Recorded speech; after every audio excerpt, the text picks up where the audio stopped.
Hello મિત્રો, કેમ છો તમે બધા? આઈ હોપ તમે બધા મજામાં હશો. તો ચાલો આજની આપણી રેસીપી છે ઉલટા વડાપાઉં બનાવીશું. તેના માટેના ઇન્ગ્રીડિયન્ટ્સ જોઈ લઈએ. તો મેઇન ઇન્ગ્રીડિયન્ટ્સ મેં અહીંયા બાફેલા બટેકા લીધેલા છે, પાઉં, જરૂર અનુસાર પાણી, બેટર બનાવવા માટે ચણાનો લોટ, અજમો, લીંબુ, કશ્મીરી મરચું, હિંગ, હળદર પાવડર, અહીંયા 2 તીખા મરચાં અને લસણ આદુને મેં ખાંડી લીધું છે. વઘાર માટે રાઈ, સ્વાદ અનુસાર મીઠું અને ફૂલ સોડા.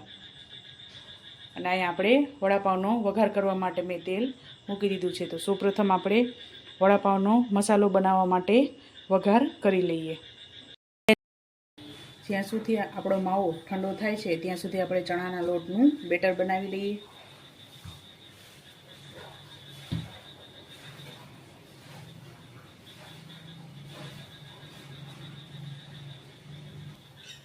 સ્વાદ અનુસાર મીઠું એડ કરીશું.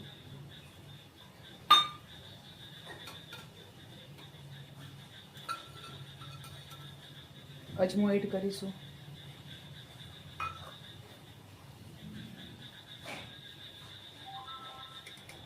હળદર પાવડર,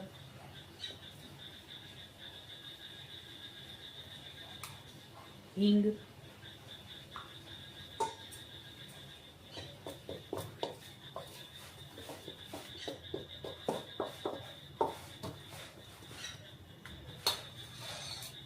જરૂર અનુસાર આમાં પાણી એડ કરી અને આનું એકદમ ઘાટું બેટર રેડી કરવાનું છે.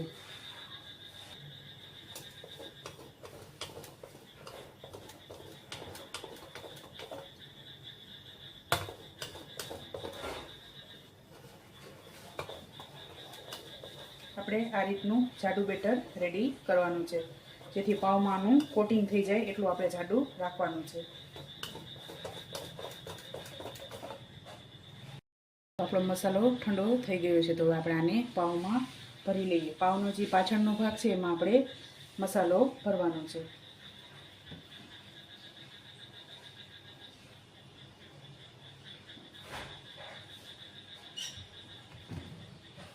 આ રીતે આપણે મસાલો ભરી લેવાનો છે. તો આપણે બધા પાઉં ભરી લીધા છે. તો આપણે એને કરી લઈશું. તો આપણે આ બેટરમાં ફૂલ સોડા એડ કરીશું.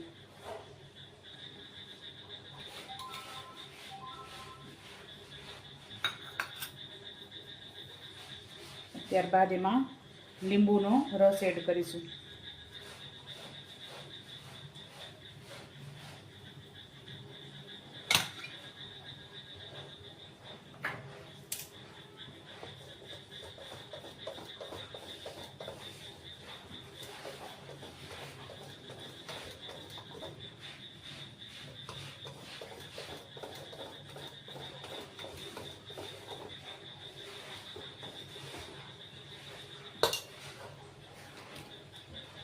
અહીં આપણું તેલ ગરમ થઈ ગયું છે. તો હવે આપણે આખા જ પાઉંને બેટરમાં એડ કરી દેવાનું છે.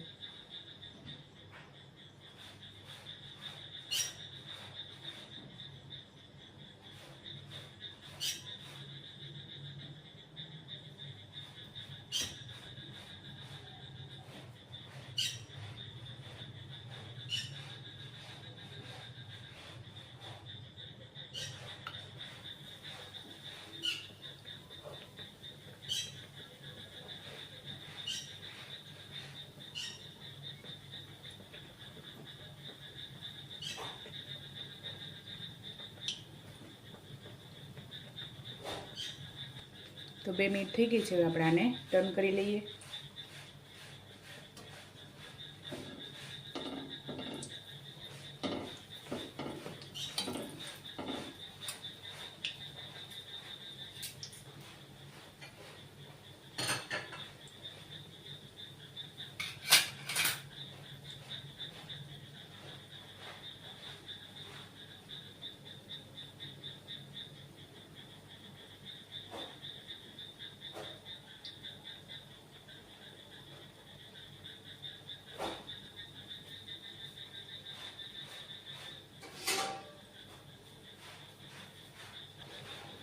ચાલો આપણું વડાપાઉં તરાઈને રેડી થઈ ગયું છે. તો આપણાને એક ડીશમાં લઈ લઈએ.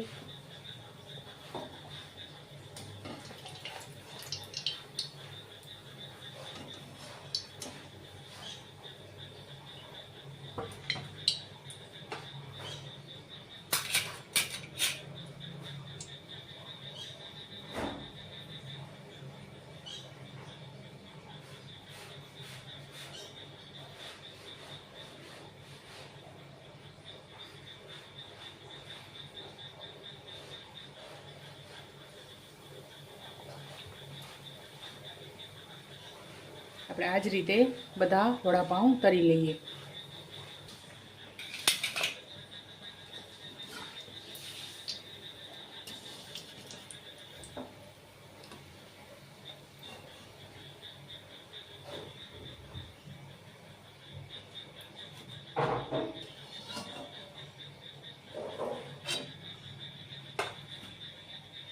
ચાલો આપણે વડાપાઉં રેડી થઈ ગયા છે.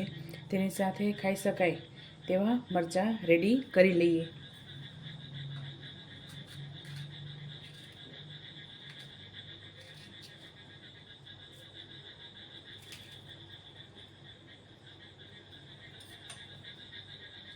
સૌપ્રથમ આપણે આમાં મીઠું એડ કરીશું અને લીંબુ એડ કરીશું.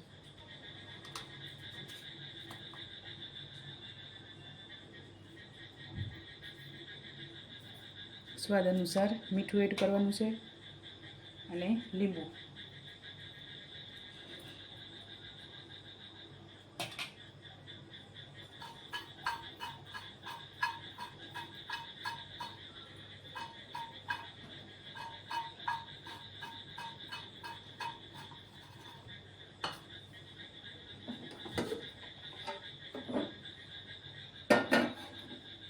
હવે આપણે આ મરચાંને તરી લઈએ.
ચાલો આપણા મરચાં રેડી થઈ ગયા છે. હવે આપણે આને કાઢી લઈએ. તો ચાલો આપણા ઉલટા વડાપાઉં રેડી થઈ ગયા છે. તેના સાથે ખાઈ શકાય તે મરચાં પણ રેડી થઈ ગયા છે. તમે પણ આ જ રીતે બનાવજો અને મને યાદ કરજો.